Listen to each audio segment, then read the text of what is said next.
Does dry fasting cause dehydration? Abso-freaking-lutely. Is that a good thing? Hell yes! In fact, it could be the best thing to ever happen to you and even save your life. Just hear me out.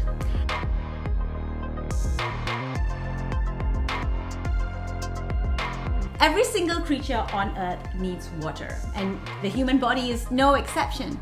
But human beings can make up to 1 liter of water a day. So there was a research done in Malaysia during Ramadan that showed that during dry fasting and after dry fasting and before dry fasting, your body had exactly the same amount of water composition. But more interestingly, there was a 5-day pioneering research done in Germany in 2013 that showed that during these 5 days, the participants, even towards the end of the dry fast, were still peeing water. They were still peeing. And the researchers had no idea what was happening. They couldn't make sense of it. They were like, how does this? It doesn't compute. You're not drinking water, but the pee is still there. It's still coming out. What's going on? In 2016, the process that explains a lot of what happens during a dry fast and the water production during a dry fast was discovered by this fantastic dude, Japanese scientist. Hold on, it's coming to me. Yoshinori Osumi. Yoshinori Osumi, thank you. Arigato, arigato. He discovered autophagy. Well, he kind of researched it. A lot of people did discover it, but he brought it to light because he won a Nobel Prize for it. And that was in 2016. In 2013, the research was done. So these two guys, one just came before the other, so they didn't kind of meet up. And that's why those guys were just confused what was going on. How did the body make so much water? But now we know what's happening. So your fat cells are not just a supply for food. Your fat cells are also a supply for water. Your body can make up to 1 liter a day, and that's because it's oxidizing your fat cells. Your fat cells breaks down into fatty acid, and this fatty acid then goes into all of the cells in your body. It swims around in your blood, and it breaks down into hydrogen molecules. These hydrogen molecules then team up with another guy that you might be familiar with, and he's called oxygen. Oxygen teams up with hydrogen, which becomes H2O. This oxygen, by the way, is coming from every breath that you take. So the oxygen that you're breathing in is then teaming up with your fat cells, break down to fatty acids and creating water, creating H2O in every single cell of your body, all 37 trillion of them. What?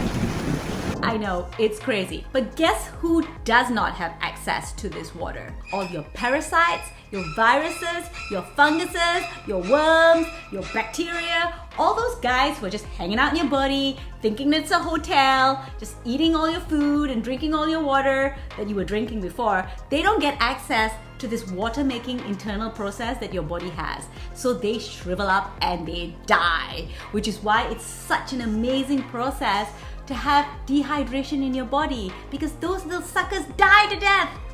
Why would you not want that? On top of that, there's another process that helps, which of course I just discussed, autophagy.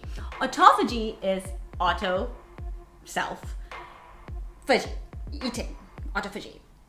So it's self-eating, and your body basically eats itself. I mean, not the whole body eating itself. It's not like some weird science fiction thing. Your cells are being eaten by autophagy, the process of autophagy. It's kind of eating all the organelles and proteins and the cells. They're breaking down the cells so that they release water. Every single cell in your body has about 60% water. Any kind of regular cell can be broken down into water.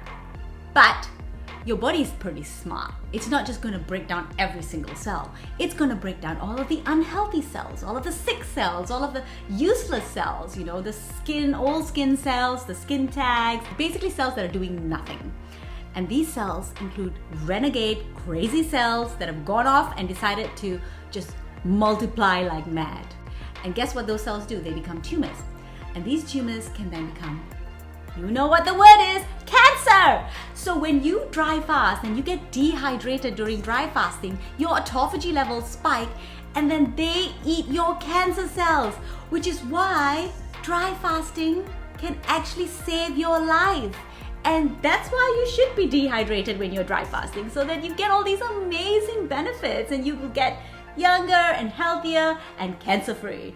If you like this video, go check out my article, Dry Fasting Can Dehydrate You and Why That's a Good Thing, on my website, hackfasting.com, where there's tons of other resources on dry fasting and why it's so amazing for you and how to do it properly and all of those other things. But also, like, share, and subscribe to my channel, guys.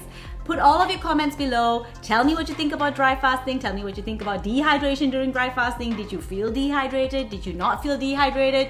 Did you feel those little parasitical mofos dying when you were dry fasting? Tell me anything you think about it.